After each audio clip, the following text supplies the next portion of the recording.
বাংলাদেশকে চ্যালেঞ্জ করছে Arakan army. সীমান্তের ওপারে ভয় আর অনিশ্চয়তার কালো মেঘ ঘনিয়ে আসছে, কিন্তু সেই প্রভাব এখন ছুঁয়ে যাচ্ছে বাংলাদেশের মানুষের জীবনেও। লাখো নিরীহ সীমান্তবাসী আজ জানতে চাইছে, নিরাপত্তা কি শুধু সেনা ও কূটনীতির বিষয়, নাকি তাদের প্রতিদিনের বেঁচে থাকার প্রশ্ন? আরাকান আর্মি মিয়ানমারের রাখাইন রাজ্যের এক সশস্ত্র বিদ্রোহী সংগঠন। তাদের লক্ষ্য স্বশাসন আর প্রভাব বিস্তার। কিন্তু গত কয়েক মাসে তারা এমনভাবে শক্তি বাড়িয়েছে, যার ছায়া এখন বাংলাদেশ সীমান্ত পর্যন্ত এসে পড়ছে। দিনে দিনে বাড়ছে সংঘর্ষ, গোলাগুলির শব্দ ভেসে আসছে বাংলাদেশের ভেতরেও। প্রশ্ন একটাই, কেন বাংলাদেশ উদ্বিগ্ন? কারণ কক্সবাজার আর বান্দরবানের সীমান্তে বসবাসকারী সাধারণ মানুষ এখন দুঃস্বপ্নের মধ্যে দিন কাটাচ্ছেন।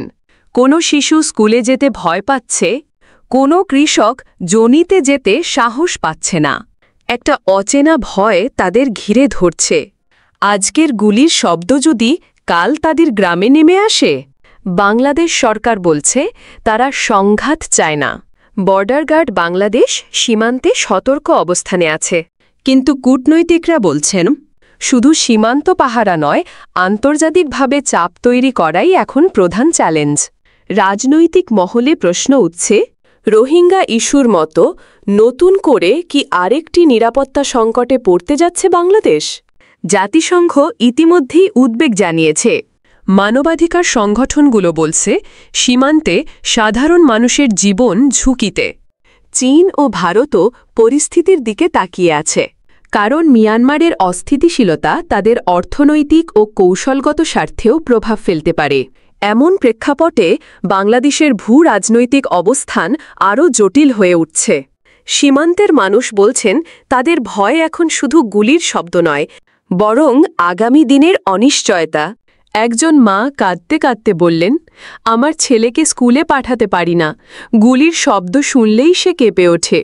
একজন বৃদ্ধ কৃষক বলেন, আমাদের জমি পড়ে আছে, কিন্তু আমরা সেখানে কাজ করতে যেতে পারছি না। এই গল্পগুলো প্রমাণ করছে, সীমান্তের সংকট শুধু রাজনীতির খবর নয়, বরং হাজারো মানুষের জীবনের বাস্তবতা। বাংলাদেশ আপাতত কূটনীতি আর সীমান্ত সুরক্ষায় জোর দিচ্ছে। কিন্তু প্রশ্ন থেকেই যায়, এটা কি যথেষ্ট হবে? কারণ আরাকান আর্মির উত্থান কেবল মিয়ানমারের সংকট নয়, এটি এখন বাংলাদেশের ভবিষ্যতের নিরাপত্তা ও স্থিতিশীলতার এক বড় পরীক্ষা। শেষ পর্যন্ত হয়তো রাজনীতিক টেবিলে সিদ্ধান্ত হবে, কিন্তু সীমান্তের সাধারণ মানুষ আজ যে ভয় নিয়ে বেঁচে আছেন, সেটাই এই সংকটের সবচেয়ে বড় বাস্তবতা। আর তাই বাংলাদেশকে চ্যালেঞ্জ করছে শুধু আরাকান আর্মি নয়, চ্যালেঞ্জ করছে মানুষের নিরাপত্তা আর বেঁচে থাকার অধিকার।